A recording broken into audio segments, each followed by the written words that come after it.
Sorria, pessoal! Eu sou a dentista Flávia Broeta e este é o meu canal Sorriso Inteligente.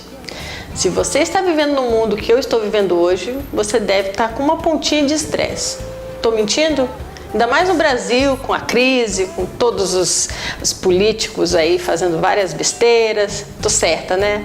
Pois é, pessoal, o estresse é o mal do século, a gente sabe disso, e reflete na nossa saúde. E a gente tem recebido cada vez mais no consultório os pacientes estressados e esse estresse se reflete em algum ponto. Tem pessoas que ficam com o cabelo frágil, perdem cabelo, ficam sem sono, e muitas pessoas têm o hábito de ranger os dentes. Já ouviu falar disso? Já procurou na internet sobre isso? A gente costuma chamar no consultório, os dentistas chamam de bruxismo. É o ato de ranger os dentes, ranger mesmo, ficar como se estivesse triturando os dentes. E isso é muito prejudicial.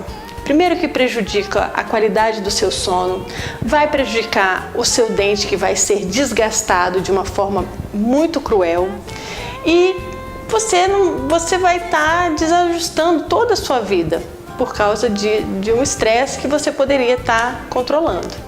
Como que a gente controla? Procure o dentista. O dentista pode te ajudar. Tem algumas terapias que o dentista indica, e existe também uma placa que a gente manda confeccionar no laboratório para você usar à noite para diminuir esse trauma. O bruxismo, ele não tem uma cura, mas ele tem, a gente pode realizar procedimentos que vão minimizar aquele efeito ruim, que é o ranger mesmo dos dentes. Isso sim é prejudicial. Eu espero que você tenha gostado. Sorria sempre!